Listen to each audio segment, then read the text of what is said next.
Kapatid, don't ever think that you are alone. God is with you. And normally, yung presence ni God is in the body of Jesus Christ, the church. You are the church. We are the church. We come here as a gathering of the church. Nagkakaintindihan po. We need each other.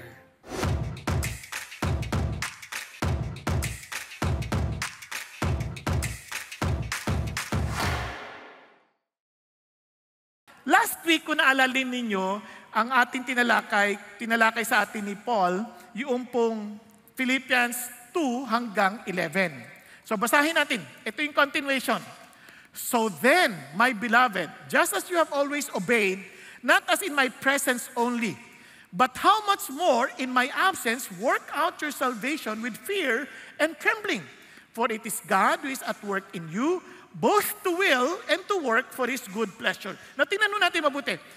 Bago natin maintindihan ang lahat ng ito, sabi niya, so then, sa Tagalog, sa makatwid.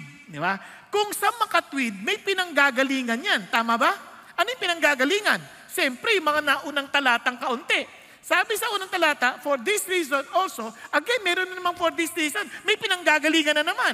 Pero ganun pa man, pakita natin muna ito, that God highly exalted Jesus, referring to Jesus, yung Him, sabi niya, bestowed on Him the name which is above every name. Binigyan siya ng pangalan na talagang higit sa lahat ng mga pangalan. Na kung saan, sa pangalan ni Jesus, lahat ay yuyukod at lahat ay luluhod at magpapatira pa. Sabi nga na maging sa langit o sa lupa o maging sa ilalim ng lupa. At ang lahat ay talagang magsasabi na siya ay Panginoon. Para saan? Kalwalatian ng ating Ama. But ano ba itong ginawa ni Jesus? Bakit binigyan siya ng ganong parang parangal na lahat ng pangalan na kung saan lahat ay yuyukod?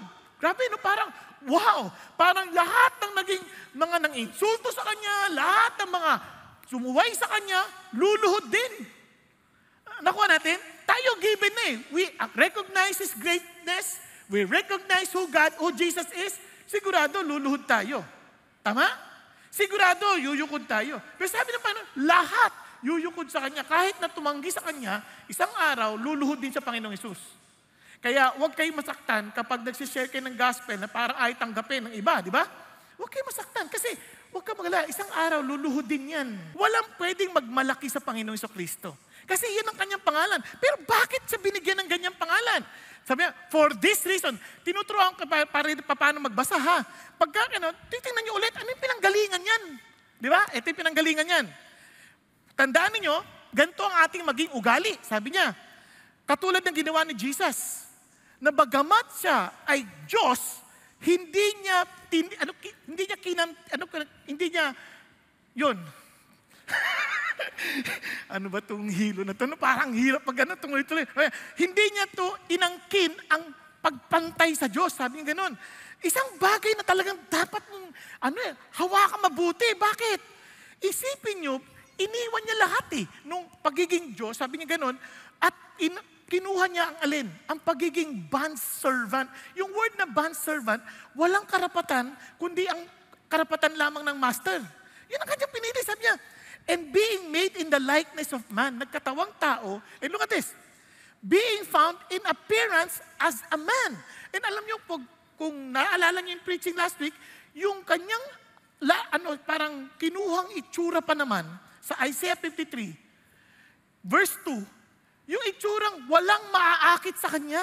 So, si Jesus, look at this, He humbled Himself, look at the words, by becoming obedient to the point of death. Even death on the cross. Kasi sabi niya, wow, itong si Jesus, though equal with God, did not take that equality, emptied Himself, talagang followed the bondservant, para saan? Para sa kaligtasan ng bawat isa, kinuha niya yung pinakasukdulang parusa ng pinakamasamang kriminal ng mga panahon na yon. Ang mapako sa krus. Yun po ay napaka-inhuman na paraan ng pag-execute sa tao na meron pong kasalanan ng mga panahon na yon. Kaya biruin nyo, ikaw ay nilatigo na, nahulubaran ka na, sa lahat ng harapan ng maraming tao, iiwan ka doon hanggang sa ikay mamatay. And Jesus Christ died, kaya kinuha siya, nilibing, and praise God, na buhay siya magmuli. Now listen to this. At binigyan siya ng pangalan above every other name. So what God is saying, His obedience brought so much blessing to many people. Are you following? Dahil dito, yan sabi niya, dahil dito, ano sinasabi ng Lord? Work out your salvation as in a journey of love and joy. Yan ang ating talakayin ngayong hapon. Dahil sa ginawa ni Jesus, dahil sa halimbawa ni Jesus, dahil sa mga kaligtasang naranasan natin, this is our journey of love and joy. Love and joy with our Lord and love and joy with other people. So, ano ibig sabihin yan? Alam nyo ang journey sa buhay. Ang ganda dito, no, yung ating pinag-aaralan, hindi naman to parang biglaan lang. O, parang automatic, uy, mayroon ka ng love and joy. It's like a journey. Alam mo sa journey, paano nyo ba sinusukat ang lakbayin? Hindi sa kilometrahe, hindi sa oras. Sinusukat yan sa saya ng biyahe. Tama? Pag masaya yung biyahe mo, kahit anong layo niyan, parang ang lapit lang. Ay, nandito na tayo. Saya ng biyahe na to, di ba? Yung iba naman, kahit ang ikli lang ng biyahe, sa kainisan ng buhay, parang gusto mo, pwede ba maputol na itong biyahe na ito? Kaya mindalas, na isasabi nila na depende yan sa kasama mo. Kasi yun ang kasama mo, yun ang nagbibigay ng either saya, hindi naman necessarily kasama. Pero kahit mag-isa ka, kung masaya ka nagbabiyahe, okay naman eh. Di ba? Pero na madalas, may kasama ka. Kapag kasama mo, hindi, sa totoo lang, iba nga, galing lang sa parking eh.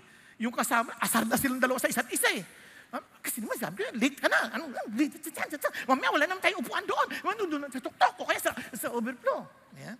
Kaya, dyan pa lang sa elevator, parang ang haba na ng biyahe. Di ba?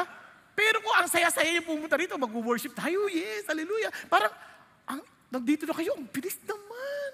Tama? Napansin niyo ba yun? Kasi marami ako nakita kanina nag-aaway eh.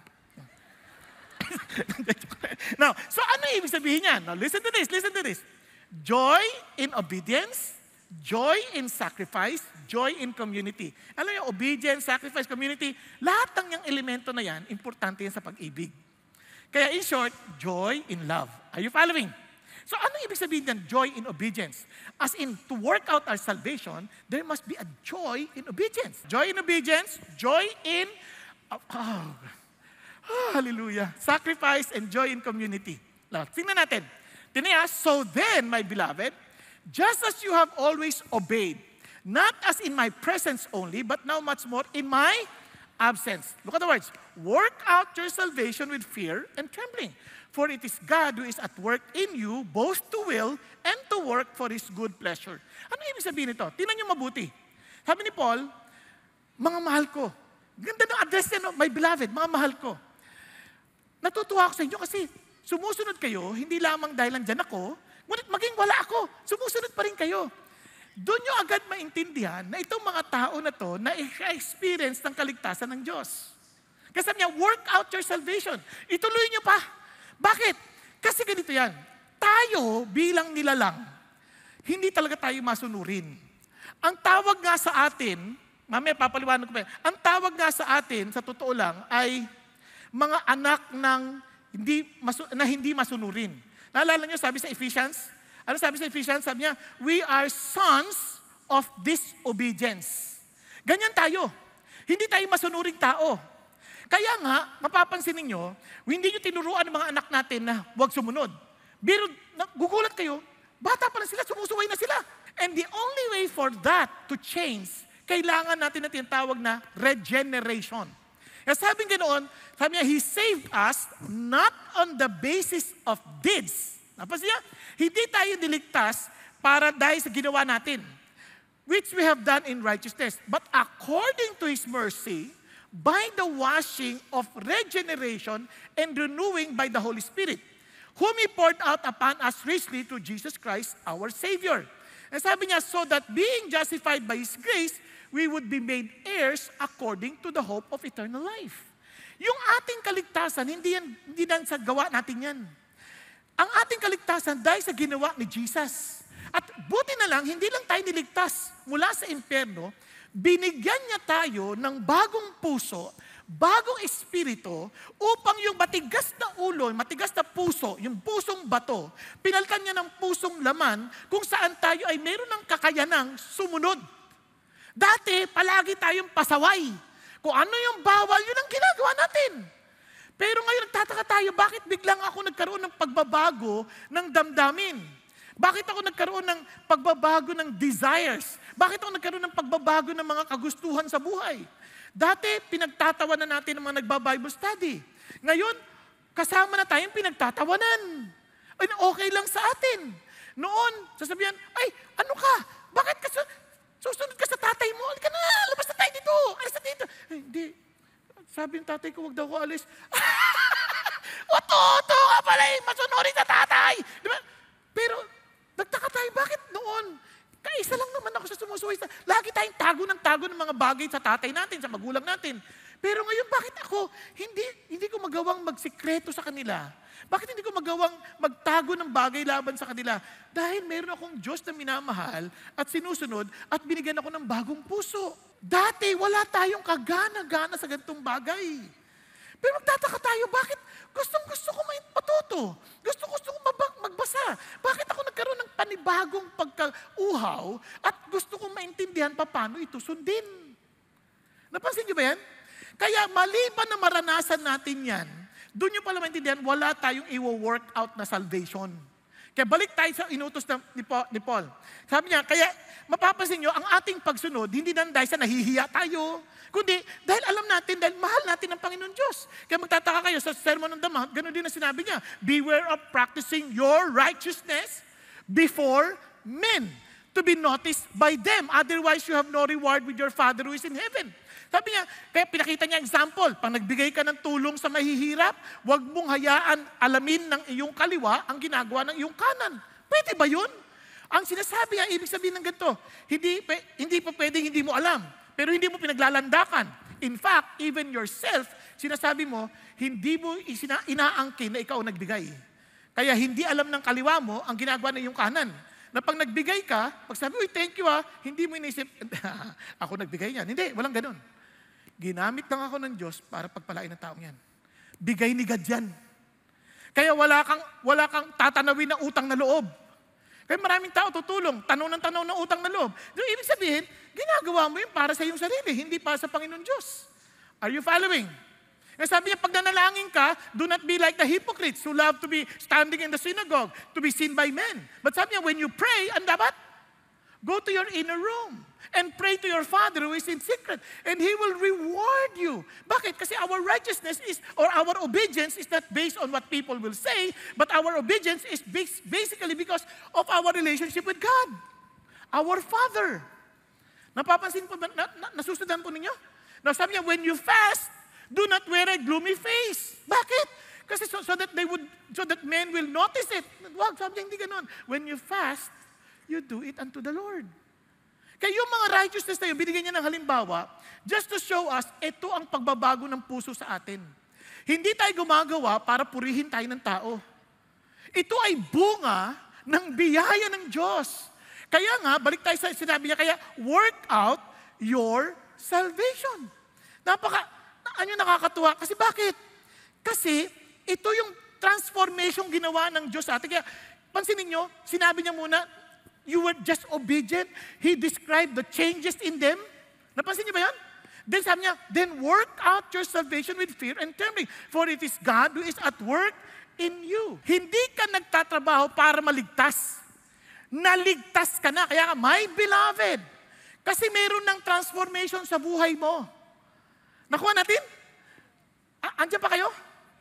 Kaya yung kaligtasan na yan, kung meron ka ng kaligtasan, sigurado, naiintindihan mo anong ginawa ni Jesus. At kung naiintindihan mo yung ginawa ni Jesus, mahihiya ka na hindi ka sumunod sa Kanya. Mahihiya ka na hindi mo i-work out yung salvation mo in obedience. Kasi tingnan ninyo, The Jesus who lives in us, ang kanyang understanding when it comes to love, paano niya ini-spell ito? Kayo, paano niya ini-spell ang love? L-O-V-E. Sabi niyo ba? Hindi. T-I-M-E. Di ba? Hindi. Basahin natin, paano ini-spell ni Jesus? Sabi niya, if you love me, you will keep my commandments. Sabi niya, tuloy pa rin, he who has my commandments and keeps them is the one who loves me. And he who loves me will be loved by my Father, and I will love him and will disclose myself to him. Ang sarap, no? Pag sumunod ka kay Jesus, lalong makikita mo, mararanasan mo yung pagmamahal ng tatay, lalong lumalago yung karanasan mo sa pagmamahal ng tatay, at lalong mo siyang makikilala. In other words, lalong lumalago yung pag-ibig mo sa kanya. Tama? And sabi niya, he who does not love me does not keep my words. And the word which you hear is not mine, but the Father's who sent me. So how will you now spell love sa pananaw ni Jesus?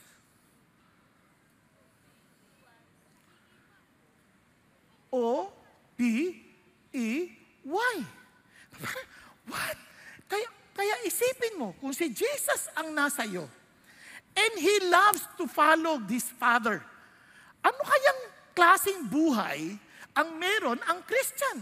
Tingnan nyo ha. Tingnan nyo si Jesus. My food is to do the will of Him who sent me and to accomplish His work. Sa akin, ang pagkain ko ay yung gawin ng kalooban ng Diyos. Wow! Ano bang napipicture mo pag kumakain ka? I find strength. I find nourishment. I find life.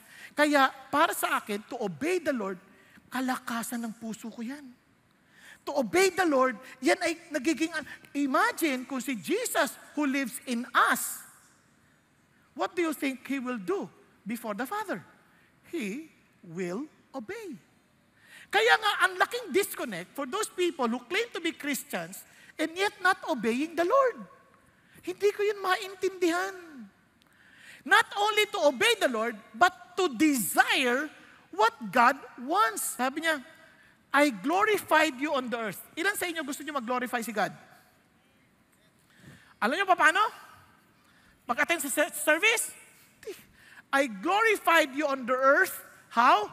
Having accomplished the work which you have given me to do. Kaya sabi niya, work out your salvation, not the salvation of somebody else. Your own salvation. Work out your own. Ibig sabihin, na-experience mo ito personally. And each one of us, alam niyo ginawa ni Jesus? If you will read Romans 12, He gave us His grace. And each one of us was given a gift by the grace of God. And that gift is something that you should use in serving people. Kaya, balik tayo dito. Kaya if we want to glorify God, let's do what He wants. Accomplish what He wants. Find out your giftings. Find out your place in the body of Christ. Huwag tayo ganito lang ako. Hindi, kaya marami sa atin, hindi tayo masaya sa journey ng ating buhay because we're doing something that we are not. We're just trying to compare ourselves with other people. We have different use before the Lord. Kahit mga preachers, they have all gifted somehow to speak. Pero kahit doon, sabi ng Lord, there are some who are called for thousands, some are called for hundreds, some are called for tens. Iba-iba pa rin yung gifts. Nakuha ninyo? Hindi nyo kailangan, bakit hindi ako ginamit doon? Bakit hindi ako? Wala. Kaya hindi tayo masaya. Kasi we are not working out the salvation God gave us. We're trying to work out the salvation of others. Niligtas siya ng Diyos. God gave him a purpose. God gave him life for a different use in the body of Christ. Kaya tayo naman hanapin natin para sa atin. Okay tayo? Nandiyan tayo? Okay, good. No, mamaya, paano natin mahanap yan? Mamaya makikita natin yan. Kaya ito ang maging puso natin. Lord, I delight to do your will, oh my God. Your law is within my heart. Kaya naman, anong dapat epekto sa atin yan? Now, listen to this. Itong napakaganda epekto niyan. Tuloy tayo. Sabi ng Lord, if we are now working, no? We are now working out the salvation. Alam natin ligtas na tayo, wala tayong papatunayan. Alam natin na tayo ay talagang naligtas tayo sa biyaya lang ng Diyos. Ano sabi ng Lord? Kaya naman, do all things without grumbling or disputing. No? Wag na, lahat ng bagay na gagawin natin, wala nang Alam niyo ba yung grumbling? Yung word sa atin sa Tagalog, dadabog eh. Pero yung word na grumbling dito, yung nagmunguy-nguy, murmuring. Kasi maraming tao sa ating, ano matatapos yan? First point pa lang, 450 na. Nanguy-nguy, parang ganyan.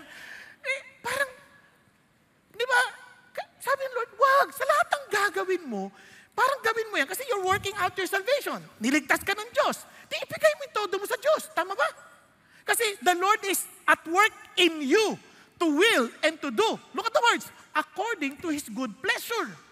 Kaligayahan ng Diyos ito. Pag ginawa mo yan at pinalagay niya sa puso mo yan, kaligayahan ng Diyos yan, dapat kaligayahan din natin yan. And you know what? The more we complain, the more we grumble, the more we dispute, may greater loss. Ano yung loss? So that you will prove yourself to be blameless and innocent children of God, above reproach in the midst of a crooked and perverse generation, among whom you appear as lights in the world. Sabi niya, lugi yung mga nasa paligid mo. They were just given a chance to witness the salvation that you received from the Lord, that they too may experience the same. But they lost the opportunity. They got lost because they have no one to emulate. There's no one to inspire them to be with Jesus. Wala. Bakit? Kasi nga, tayong mga Christian, reklamador din. Kaya nawala yung chance natin sa isang crooked at perverse generation na ito na makita lang, bakit kayo itong mga tao na to hindi reklamador? Hindi nagre-reklamo. Gawa lang sila ng gawa na ikabubuti ng ibang tao. What's wrong with these people? You know why? Because they have Jesus. And no wonder they're always happy. They're always joyful. Ang layo, di ba? Kasi nawala na. Yun ang nawalang tsansa. Kaya walang nangyayari sa bansa. Ang kabulukan ng bansa, anong problema? Walang asin. Ano ang kadiliman ng bansa? Walang ilaw. Ang sino ang inaasahan nating magliwanag? We are the salt and light of this world. Kaya naman, He made joy in sacrifice. Kasi sakripisyo on our part yun. Tingnan nyo, sabi ni Paul. Holding fast the word of life. Pinangahawakan nyo, kayo, mga taga-Philippians. Sabi niya, despite all of this, pinangahawakan nyo yung kaligtasan, salita ng kaligtasan. Sabi niya, so that in the day of Christ, I will have reason to glory because I did not run in vain, nor toil in vain. Look at the continuation. Sabi niya, but even if I am being poured out, as a drink offering upon the sacrifice and service of your faith, I rejoice and share my joy with you all. You too, I urge you, rejoice in the same way and share your joy with me. Ano sabi niya? Unang-una, hindi ko pinangihinayangan yung sakripisyang binigay ko. Bakit? Kasi hindi ako tumakbo ng walang saysay. You were saved. You were saved. Ganito yan. Yung word na drink offering, pag binasa nyo yan sa Numbers, binasa nyo sa Exodus, yung drink offering, yan ay after the burnt offerings, after the sin offering, ibubuhos yung drink offering. Yung burnt offerings, yung sin offering is for us sinners. Para yung ating kasalanan mapagtakpan. Nasusundan ninyo? But the drink offering is unto the Lord. You offer it to the Lord. Para kay Lord yun. Nakuha? So now that we receive the salvation from the Lord, then I would rejoice being part of the drink offering before the Lord. Diba? Sarap na, no? Parang eto na, para sa Panginoon. Kaya seeing you saved, seeing these people saved, seeing you holding fast to the word of life, hindi ko pinagsisisihan. Tama? Balikan natin, mabilisan lang. Tingnan nyo si Paul. Sabi niya, naalala niyo when I first came to your place? It was from a vision. A vision appeared to Paul in the night of Macedonia. A man of Macedonia was standing and appealing to him, saying, come over to Macedonia and help us. Remember, it was the Lord who gave this vision to me. So isip namin, this is what God called me to do, to preach the gospel to them. Nakuha niyo? Tapos anong ginawa nila? Then from there to Philippi, which is a leading city of the district of Macedonia, yung Philippi, leading city ng Macedonia. Doon sila pumunta, a Roman colony, and we were staying in the city for some days. At doon nakilala nila isang babae named Lydia, from the city of Thyatira, a seller of purple fabrics. Ibig sabihin, big time na babae ito. Negosyo nito, panghari, pang nobles. Kasi mga purple fabrics eh. Look at the words, a worshiper of God. Kung worshiper of God dyan, hindi na kailangan ng gospel. Mali. Kasi bakit? This woman is a worshiper of the Lord, like following the Jewish tradition, and yet she still needs to hear the gospel about Jesus Christ. Kaya hindi ka, kahit religious ka, kahit akala mong babait ka na, enough na, hindi. Sabi niya, kailangan. So she was listening, and the Lord opened her heart to respond to the things spoken by Paul. And the whole household, ano nangyari?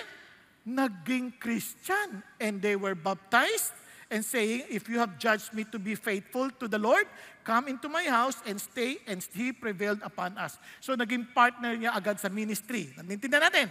So then he continued to minister, naka-encounter naman siya ng babaeng nanguhula, ginagamit na pangnegosyo ng isang mayamang lalaki.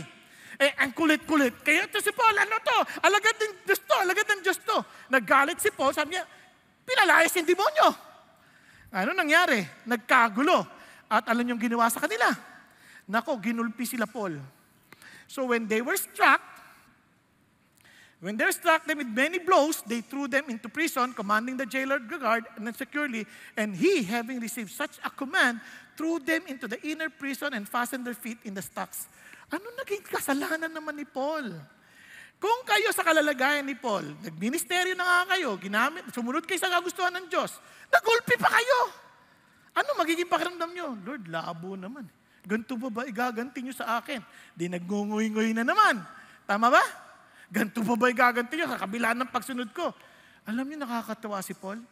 Hindi niya ginawa yun. Anong ginawa ni Paul? Tingnan nyo. But about midnight, Paul and Silas were praying and singing hymns of praise to God. This is the day that the Lord has made. I will rejoice and be glad in it. Kumakanta pa. Gulpi sarado ka na. This is the day that the Lord has made. I will rejoice. Kasi gulpi sarado eh. Magamagaya mo ka yan. Pero nagpupuri sa Panginoon. And the prisoners were listening to them. Amazing, no? And sabi niya, ano nangyari? And after brought them, nagkaroon ng lindol. Nabuksan yung mga kulungan. Patay yung jailer, magpapakamatay na. Ano sabi niya? Wag! Andito kami! Hindi kami malis! Kaya dahil doon, sirs, what must I do to be saved? And sabi ni Paul, believe in the Lord Jesus, you will be saved, you and your household. And Paul was given the chance to preach to the whole household of this jailer, and they all came to know the Lord. Ano sabi ni Paul? Hindi sayang yung mga sakripisyo na yan dahil naligtas kayo.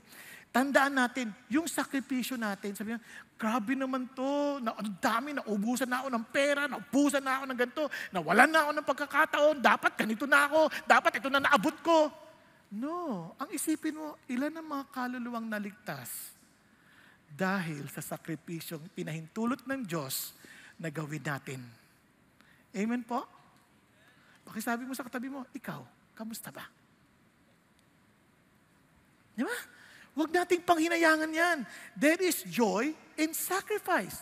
Bakit? Kasi walang yaman ang magliligtas sa ating kaluluwa. No man can by any means redeem his brother or give to God a ransom for him. For the redemption of his soul is costly, and he should cease trying forever. Then the cost, it will cost the very Son of God, the begotten Son of God, Jesus Christ, in order for you and for me to be saved. Si Paul nakakulong, pero kahit nakakulong siya, hindi niya nakikita ang sarili niya mag-isa.